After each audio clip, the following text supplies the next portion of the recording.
حبوبات، كي دايرين؟ لاباس عليكم؟ جيسبر تكونوا بخير على خير. نهار جديد وفيديو جديد. اليوم جيت لكم بواحد المسمن بالطريقه السهله بلا ما تجي تضربي وتدلكي وتصدعي راسك وتبقاي تضرب تتعيي يديك. يعني طريقه واعره بواحد الاداه اللي غادي تسهل عليكم في هذا رمضان ان شاء الله. الله يدخل عليكم بصحه وسلامه. تابعوا جوج معايا المقادير وطريقه التحضير وفرجه ممتعه. الوغ هنايا درت جوج ليف ديال الدقيق الابيض ونص زلافه ديال الدقيق الفينو. درت واحد جوج معالق كبار ديال زيت المائده ونص معلقه ديال الملحه.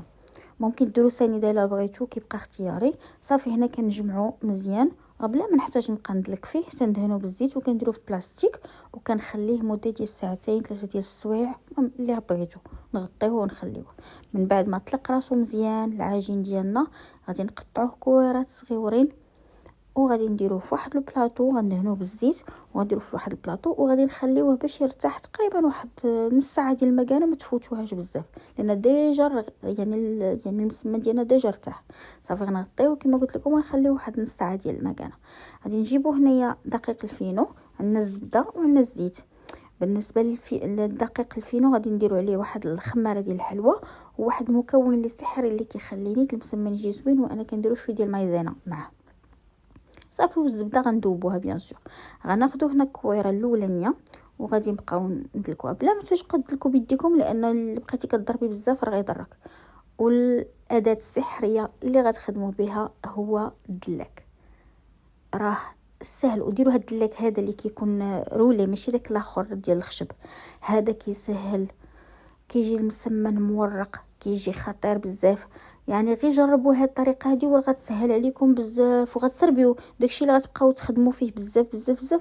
هذا راه كيسهل فيت في، يعني ما كتحتاجوش تبقاو تضربي وتدلكي وتزعتري راسك. سي فاسيل افير. صافي كنديروا الزبيده، كنديروا داك الفينو اللي درناه ومن بعد كنجمعوا المسمنات ديالي. ممكن ديروا الملوي، ممكن ديروا اي حاجه. هذا اداه كيطلق المسمن كيجي رقيق وكيجي مفشفش. والسر يعني السر ديال هذا المسمن هذا هو هذه القضيه ديال التوراق. وثاني حاجه هو ديك مايزينا فاش درناها مع الفينو راه كيجي مسمن خطير. صوبوه ردوا عليا. صافي هنا كنجيبوا المقله ديالنا كندهنوها بالزيت وصافي. وسر اخر اللي غنعطيكم هو المسمنه فاش نحطوها في المقله، يعني ميم باغي تحطيها قلبيها عاوتاني هي بدات كتنفخ عاوتاني قلبيها. دونك ما تخليهاش تتحمر، كتبقى باقا خضره وانت كتقلبي فيها جوج مرات والمسمن ديالك كيبقى يتنفخ على هذا الشكل هكا. راه كيجي واعر وبنين، والاهم انه كيجي مفشفش ومورق.